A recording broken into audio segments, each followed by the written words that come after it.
Alléluia. Nous allons bénir le Seigneur pour cette nouvelle semaine qui commence.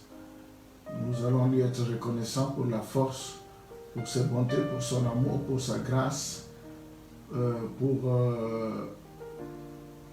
la santé qu'il nous donne gratuitement. Bénissons-le. Seigneur, nous te bénissons pour la santé, nous te bénissons pour la joie, pour la paix que tu nous donnes. Nous te rendons gloire pour tes bienfaits. Nous te disons merci parce que tu es au contrôle. Seigneur, merci pour cette nouvelle semaine que tu nous donnes. Nous voulons que ce soit une semaine bénie, une semaine sous ta grâce. Nous voulons que tout ce que nous allons entreprendre, tout ce que nous allons faire soit béni, que tu nous préserves, que tu nous protèges, que rien de mal ne puisse nous arriver. Tu as dit dans ta parole qu'aucun malheur ne t'atteindra. Je déclare que cette semaine qui commence, qu'aucun malheur ne puisse atteindre chacun de tes enfants. Protège-les, Seigneur, protège-nous, protège nos familles, protège nos enfants, que la gloire te revienne au nom de Jésus. Amen. Mes bien-aimés, je suis dans la joie de vous retrouver encore aujourd'hui en ce début de semaine pour continuer avec notre exhortation de tous les jours à 6h30. La fois dernière, j'avais commencé un sujet que je vais continuer aujourd'hui. Ça va nous prendre encore quelques séances, qui est intitulé « Servir Dieu ». Nous avons vu qu'une fois que nous sommes convertis, une fois que nous avons donné notre vie au Seigneur, c'est pour le servir. La Bible nous parle de Lazare. Lazare était mort et il est ressuscité. Et il a dit aux apôtres de lier les. Une fois qu'il a été délié, c'était pour servir Dieu. Donc nous nous sommes convertis non pour croiser les mains, mais pour servir Dieu.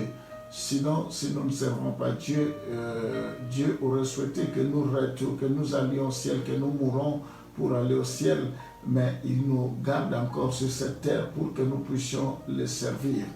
Alors, nous avons vu avec vous deux points qu'un croyant est appelé à servir Dieu par son comportement dans sa famille. Nous avons vu dans la famille, nous devons être des modèles. Nous devons commencer d'abord à servir Dieu dans nos familles. Si nos familles ne sont pas convaincues de ce que nous faisons, mes bien-aimés, c'est très difficile que nous puissions servir Dieu à l'extérieur parce que nos familles nous connaissent très bien. Je ne veux pas revenir sur ça. Nous avons eu le temps de parler de famille. Ensuite, nous avons parlé que nous devrions servir Dieu aussi dans la société. Et la Bible dit nous sommes les sels de la terre, la lumière du monde. Nous devons être des modèles dans la société. Aujourd'hui, nous allons continuer avec le même sujet, servir Dieu, et nous allons lire le premier passage dans Romains chapitre 9, le verset 10, Romains chapitre 12 plutôt, le verset 9 à 11.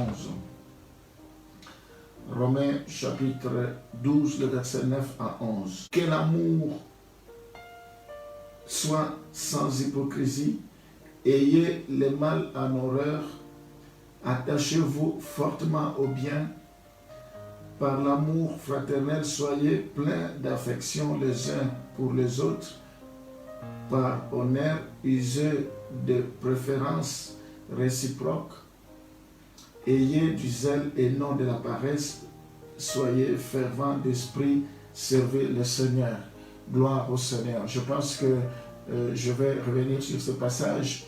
Il y a tellement de choses importantes, de révélations. Ici, c'est un rapport avec l'Église. Aujourd'hui, nous allons commencer par là, après avoir parlé de comment nous devons servir Dieu par notre comportement dans la famille, servir Dieu par notre comportement dans la société. Aujourd'hui, nous voulons commencer par servir Dieu dans l'Église. La Bible dit que l'amour soit sans hypocrisie. Dans l'Église, nous devons nous aimer. Notre amour doit être sans hypocrisie. Ça ne doit pas être seulement des lèvres, mais il faut que ce soit un amour sincère avec des actes. L'amour dit, la Bible dit, ayez le mal en horreur. Attachez-vous fortement au bien.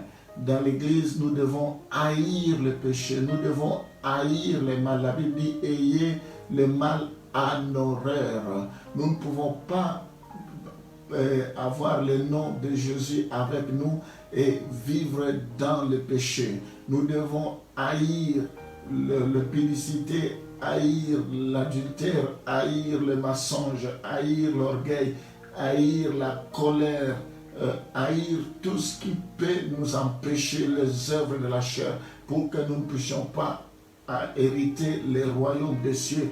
La Bible dit nous devons nous attacher fortement au bien. Nous devons chercher le bien, nous attacher fortement. C'est comme ça que nous pouvons servir Dieu dans l'Église en haïssant le mal. Par l'amour fraternel, soyez pleins d'affection les uns pour les autres. Dans l'Église, nous devons avoir de l'affection, pleine d'affection les uns les autres. Il ne peut pas y avoir des ennemis, nous ne pouvons pas avoir des disputes, des querelles, des jalousies, l'animosité entre nous. Sinon, nous ne servons pas Dieu. Usez de préférence réciproque. Nous devons nous aimer réciproquement. Nous devons nous préférer réciproquement. Ayez du zèle et non de la paresse. Dans la maison de Dieu, dans l'église, Dieu veut que nous ayons du zèle, que nous soyons zélés. Il y a le zèle amer et le bon zèle. Mais nous devons avoir le zèle, le bon zèle, pas le zèle amer. Nous devons, la Bible dit, soyez fervents d'esprit, nous devons être fervents d'esprit et nous devons servir le Seigneur. Mais bien aimés, dans la maison de Dieu, nous devons avoir du zèle. Voilà la première chose, nous devons servir Dieu dans l'église, dans sa maison. Nous allons continuer, on va lire notre passage dans 1 Pierre chapitre 4, les versets 11 à 12. Nous allons lire: si quelqu'un parle, que ce soit comme annonçant les oracles de Dieu. Si quelqu'un remplit un ministère, qu'il les remplisse selon la force que Dieu communique, afin qu'en toute chose soit glorifié par Jésus-Christ, à qui appartiennent la gloire et la puissance au siècle des siècles. Amen. J'aimerais reprendre ce passage, ce texte, pour une meilleure compréhension. Si quelqu'un parle, que ce soit comme annonçant les oracles de Dieu. Si quelqu'un remplit un ministère, qu'il les remplisse selon la force que Dieu communique, afin qu'en toute chose Dieu soit glorifié par Jésus-Christ, à qui appartient la gloire et la puissance au siècle des siècles. Mais bien aimé, dans ce passage, la Bible dit, si quelqu'un veut parler, que ce soit comme quelqu'un qui annonce les oracles de Dieu. Nous devons parler de la part de Dieu, nous devons pas chercher notre gloire. Tout ce que nous faisons, tout ce que nous pouvons dire, que cela soit pour la gloire du Seigneur. Lui seul mérite l'adoration, lui seul mérite l'honneur, lui seul mérite la louange. Nous devons nous effacer. C'est comme ça David, la Bible nous parle de Jean-Baptiste, il disait que Dieu croisse et que moi je diminue. Si nous voulons remplir un ministère, nous devons le faire avec la force que Dieu nous a communiquée. Que Dieu soit loué dans le ministère que nous accomplissons dans l'Église. Nous devons être fidèles. La Bible dit, celui qui est fidèle dans les petites choses, il le sera aussi. Oui, mes bien-aimés, nous devons savoir que nous sommes des intendants. Nous, à tout ce que nous avons reçu, nous allons rendre compte de cela à Dieu. Comment nous avons servi Dieu? Est-ce que nous avons été fidèles à notre poste? Est-ce que nous n'avons pas fait l'œuvre de Dieu avec négligence? Parce que la Bible dit, maudit celui qui fait avec négligence l'œuvre de Dieu.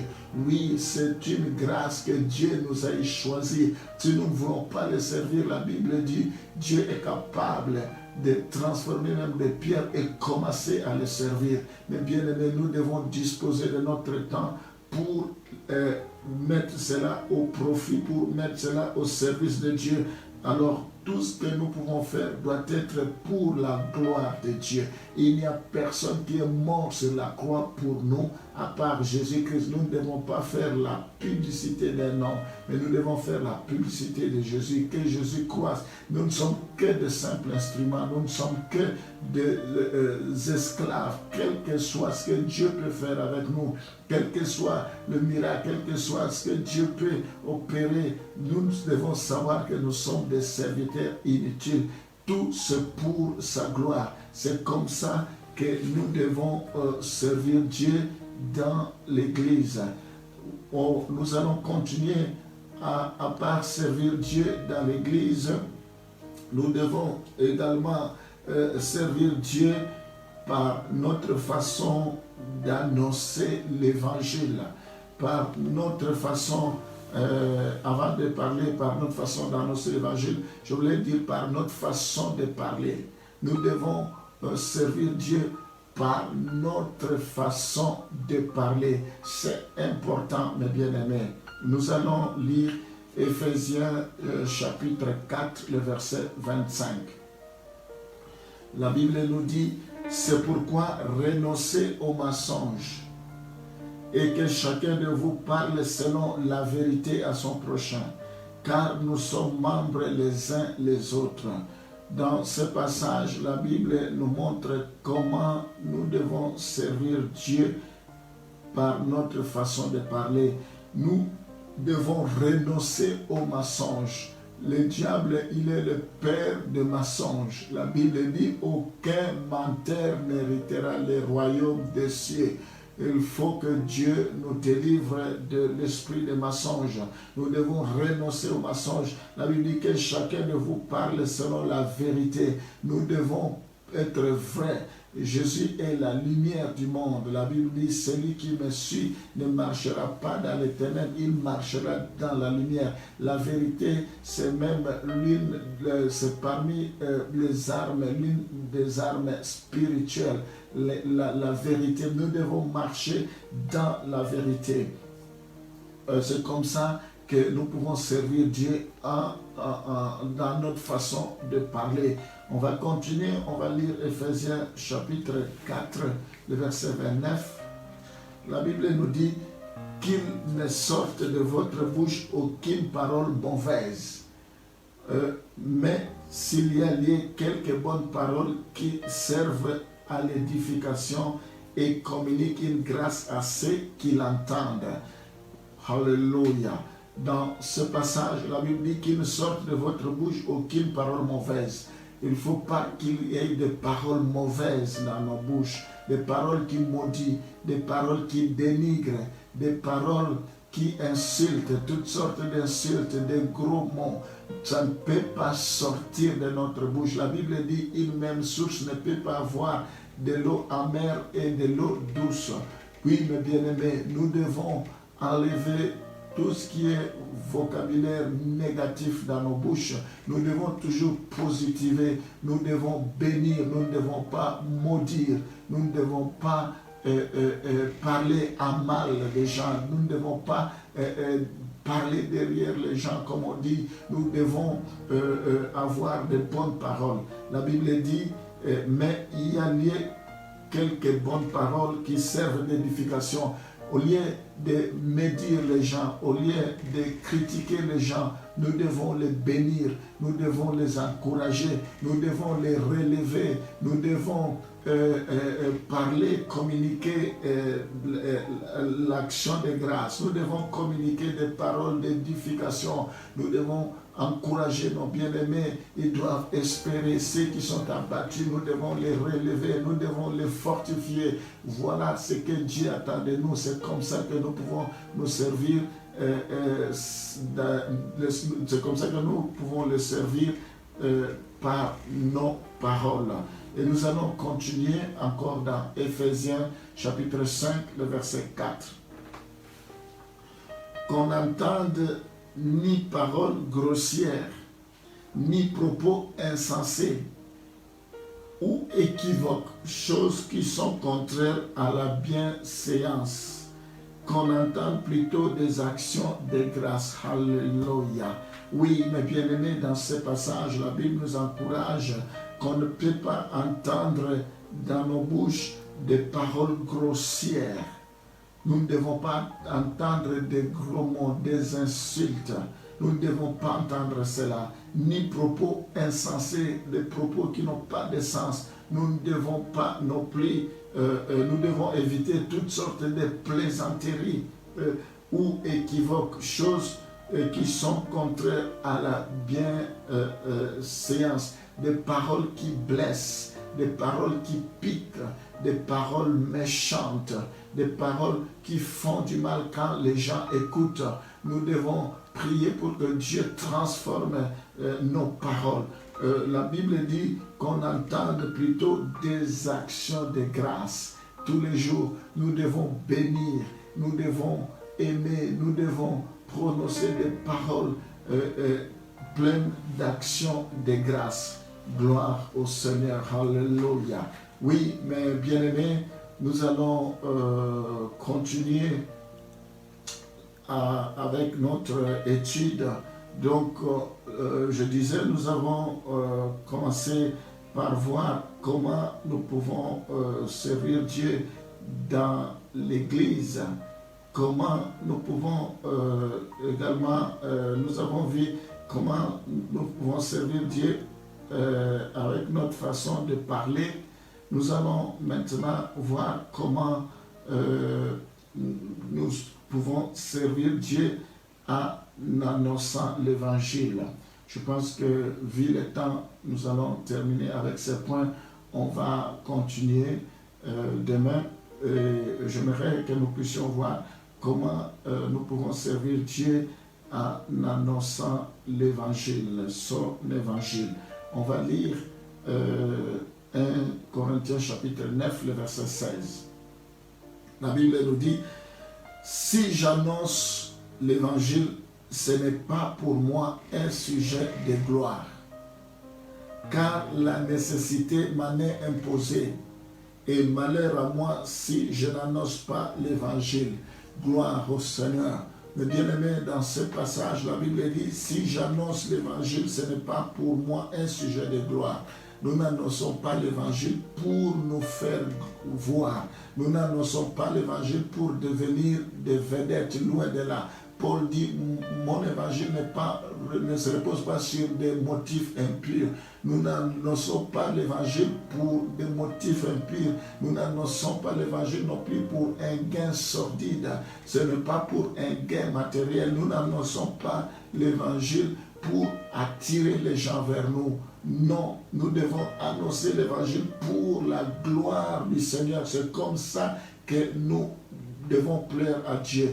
Nous ne devons pas nous comparer. Il n'y a pas de compétition à faire quand on annonce l'évangile. La Bible dit, Paul dit, car la nécessité m'est imposée. C'est une nécessité qui lui est imposée. Nous devons savoir que le fait que nous annoncions l'évangile ne veut pas dire que nous sommes au-dessus des autres. Tout le monde est soumis à la discipline de l'évangile. Tout le monde doit respecter la parole de Dieu. Nous qui annonçons la parole, nous ne sommes pas au-delà. Nous devons obéir à la parole. Paul dit, je traite durement mon corps de peur qu'après avoir prêché aux autres, que je sois moi-même rejeté. La Bible dit, ceux qui prêchent et qui enseignent seront jugés sévèrement. Oui, mes bien-aimés, nous devons savoir que ce n'est pas pour notre gloire, mais c'est pour la gloire du Seigneur que nous le faisons. Et la Bible dit, malheur à moi si je n'annonce pas l'évangile. Alléluia. Oui, mes bien-aimés, c'est tout le monde qui doit devenir disciple. La Bible dit, allez, faites de toutes les nations, c'est tout le monde. Je suis d'accord que les uns sont appelés comme pasteurs, d'autres comme apôtres, prophètes, évangélistes, ainsi de suite, mais au moins tout le monde doit aller. Nous devons répondre à cet appel solennel de pouvoir aller pour faire des disciples. Nous allons continuer comment nous devons servir Dieu en annonçant la parole de Dieu. Dans Romains chapitre 10, le verset 14, la Bible dit, comment donc invoqueront-ils celui à qui ils n'ont pas cru? Et comment croiront-ils à celui dont ils n'ont pas entendu parler? Et comment en entendront-ils parler s'il n'y a personne qui prêche? Alléluia. Oui, ce passage nous questionne beaucoup. Comment donc invoqueront-ils celui à qui ils n'ont pas cru? Comment nous pouvons reprocher les gens qui ne les connaissent pas? Comment ils vont l'invoquer s'il n'y a personne qui leur parle de la part de Dieu? Et comment croiront-ils à celui dont ils n'ont pas entendu parler? Il y a des gens qui meurent, il y a des voisins qui meurent, il y a des amis qui meurent, et ils n'ont jamais écouté la parole. Mais nous sommes là, nous ne voulons pas leur rapporter la parole. Oui, mes bien-aimés, nous pouvons ne fût-ce que leur parler de ce que nous sommes devenus dans le Seigneur, ce que Dieu a fait pour nous. C'est comme ça que nous devons annoncer l'évangile. Et comment en entendront-ils parler s'il n'y a personne qui prêche? Nous devons nous lever. La Bible dit la moisson est grande, il y a peu d'ouvriers. Priez le Père de la moisson d'envoyer des ouvriers, c'est-à-dire les ouvriers qui existent déjà sont en petit nombre. Il faut encore d'autres ouvriers. La Bible dit, je fais tout à cause de l'évangile afin d'y avoir part. Nous devons payer le prix, mes bien-aimés. Chacun d'entre nous doit d'une manière ou d'une autre annoncer l'évangile pour la gloire de Dieu, non pas pour se faire voir, mais pour la gloire de Dieu. Sinon, les gens qui meurent, Dieu va nous demander leur sang. Nous devons annoncer. La Bible dit, vous recevrez une puissance. Le Saint-Esprit surviendra sur vous. Une fois qu'on reçoit la puissance, on doit être ouvrier. On doit annoncer l'évangile. Sauf si il y a des choses qu'on cache. Sauf si on vit dans le péché. On ne veut pas qu'on le sache. Parce que la Bible dit, toi qui dis aux gens, ne fais pas ceci, ne fais pas cela, qui sera jugé sévèrement. Donc, il faut que tout ce que nous annonçons soit en accord avec l'évangile et avec ce que nous vivons. Nous ne pouvons pas dire une chose et nous faisons le contraire. On ne peut pas se moquer de Dieu. Ce qu'un homme aura semé, c'est ce qu'il moissonnera. Nous allons lire un autre passage. Je pense que ça sera le dernier et nous allons continuer vu le temps qui nous est imparti. On va lire Philippiens chapitre 1, le verset 14. La Bible nous dit, et la plupart des frères dans le Seigneur, encouragés par mes liens, ont plus d'assurance pour annoncer sans crainte la parole de Dieu.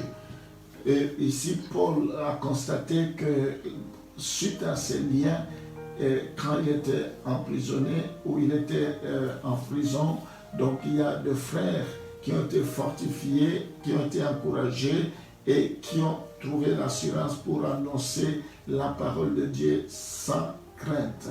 Nous devons racheter les temps car les jours sont mauvais. Nous devons annoncer la parole de Dieu sans crainte. Paul dit, je n'ai point honte de l'évangile. C'est une puissance pour le salut de quiconque qui croit. Oui, mes bien-aimés, nous devons racheter le temps. Jésus revient bientôt. Nous devons servir le Seigneur, annoncer l'évangile avec vérité, annoncer l'évangile avec droiture, annoncer l'évangile pour que les gens puissent le connaître. Gloire au Seigneur. Oui, mes bien-aimés, pour aujourd'hui, nous allons nous arrêter là.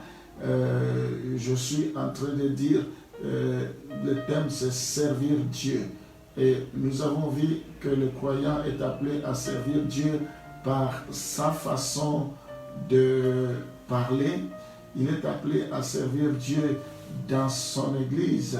Dans l'église, il est appelé à servir Dieu par sa façon de parler. Et nous avons vu également qu'il est appelé à servir Dieu par l'annonce de l'évangile. Donc quand nous annonçons l'évangile, nous sommes en train de servir Dieu. Oui, mes bien-aimés, pour le faire, on n'a pas besoin d'être seulement pasteur. On n'a pas besoin seulement d'être, je ne sais pas, avoir un titre. Ça ne sert à rien. Dieu n'a pas besoin de titre. Nous devons travailler. C'est ça qui compte. La Bible dit, celui qui aura prêché à des milliers de gens, aura gagné beaucoup de gens, il va briller comme les étoiles. Comme je le disais la fois dernière, il y aura de la récompense quand nous servons Dieu. Alors, nous allons continuer avec cet enseignement parce qu'il y a beaucoup de choses que nous devons dire et nous allons les dire au fil du temps. Nous allons terminer par là et je vais prier. Alléluia. Seigneur, ce matin, tu nous parles de comment nous devons te servir dans l'Église.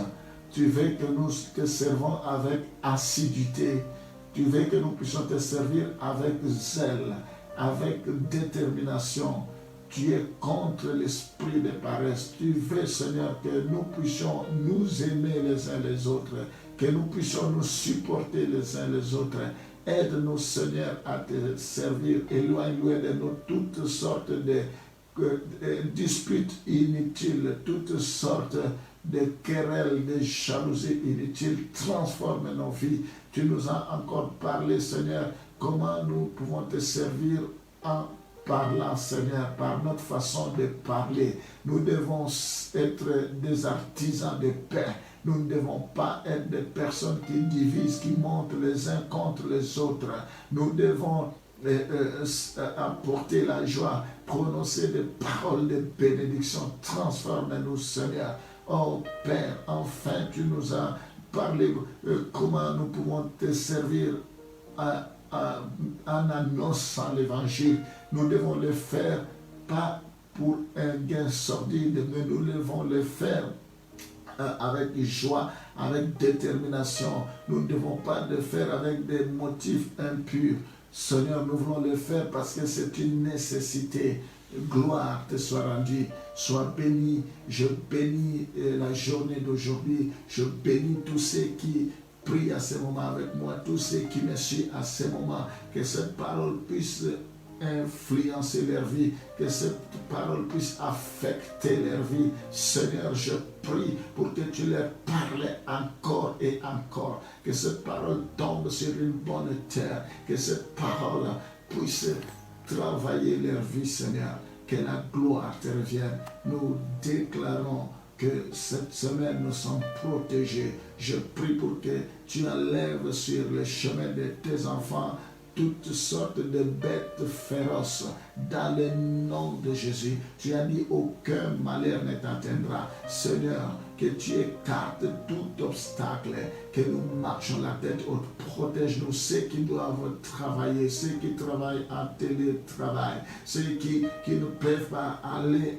au travail. Seigneur, sois avec eux. Je prie pour que la paix règne, que la gloire te revienne. Sois béni à jamais. Au nom de Jésus, nous t'avons ainsi prié. Amen. Mes bien-aimés, que Dieu vous bénisse. Je vous souhaite une très bonne journée. Je vous donne rendez-vous demain à 6h30. Merci.